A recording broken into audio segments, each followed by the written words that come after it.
Edd Keene, the Green Man.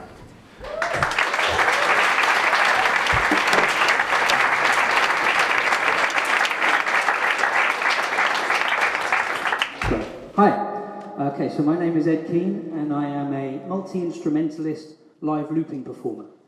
Basically, what it is that I do, I have a loop pedal here on the floor, and I will record and layer together loops and samples of all these instruments that I have around me. Basically, it has a record button on it. If I press the record button, it records into it what I put through the loop, through the mic, or I can put the flute onto it, or the bass, whatever I want to start it with. When I press the button again, it plays it back, and that's when I can record other instruments on top and layer it all up. Chord button, it records into it what I put through the loop, through the mic. Also has an undo button, which is really, really useful. So it also has these 3 patch bays on it, which is very, very useful because it means I can then record instruments onto each patch bay separately. Then I can bring them in and out and add dynamics to the songs. Oh, and the most important thing is the first loop that you do. I've set this pedal up so that it quantizes to the first loop, which means that all the loops are the same length as the first one you do. So the first one is really important. So I'll give you a quick example with my flute. If I put the main loop down on the first patch.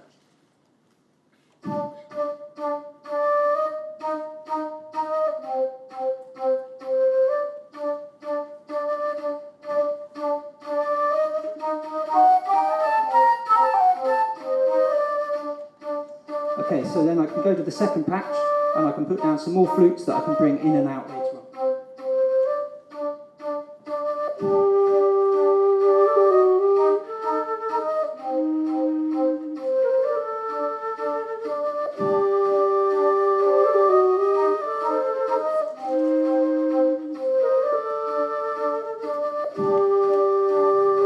Okay, then I can drop that out and put some bass on the third.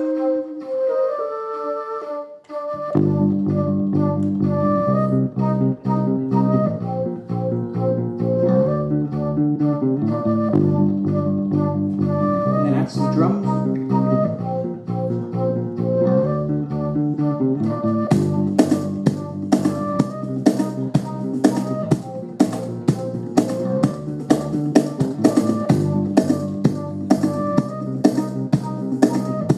And just solo on it also.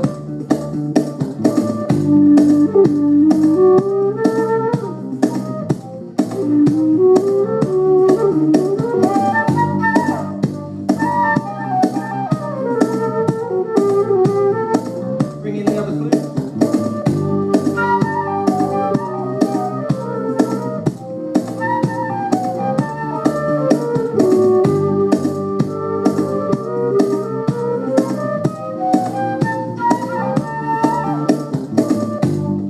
Or if I want, I can just drop it all back down to the first loop.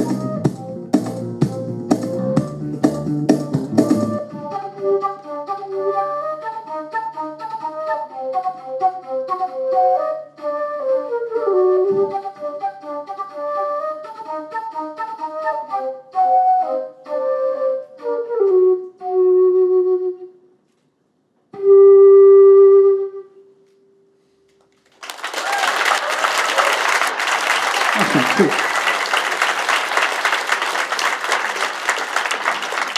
So that's the basics of how a loop pedal works.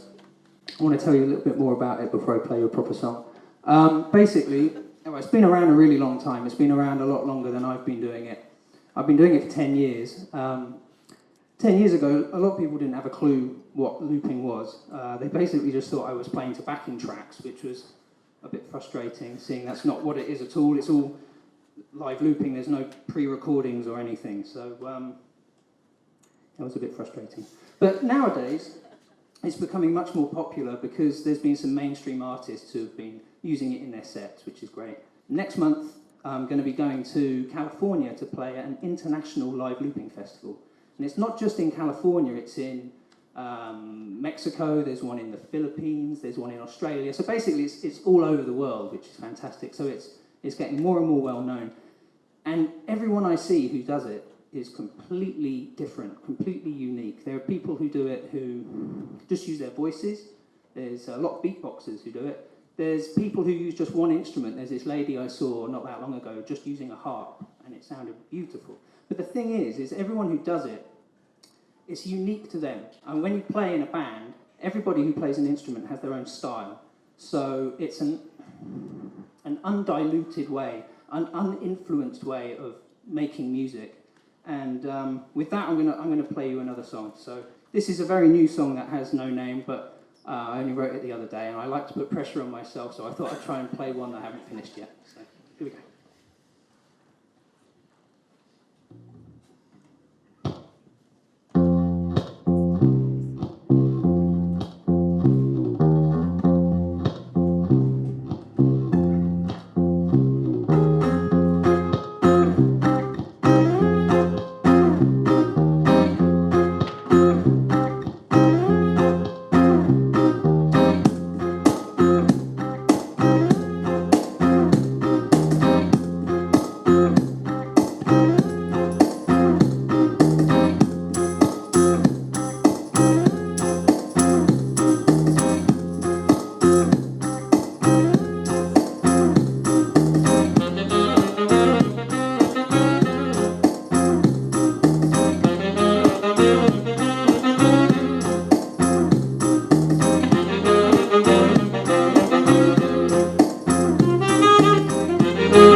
Doesn't have to always be like this. It doesn't have to always be control. As long as you are satisfied, and then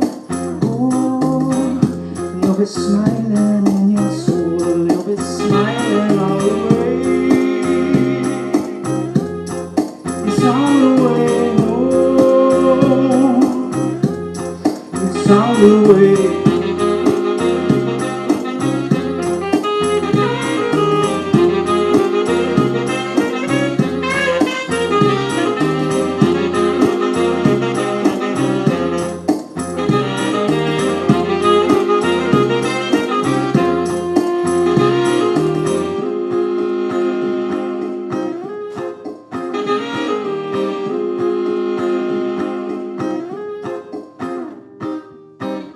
Doesn't have to always be like this. Doesn't have to always be control. As long as you're satisfied, and then you'll be smiling in your soul.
Thanks,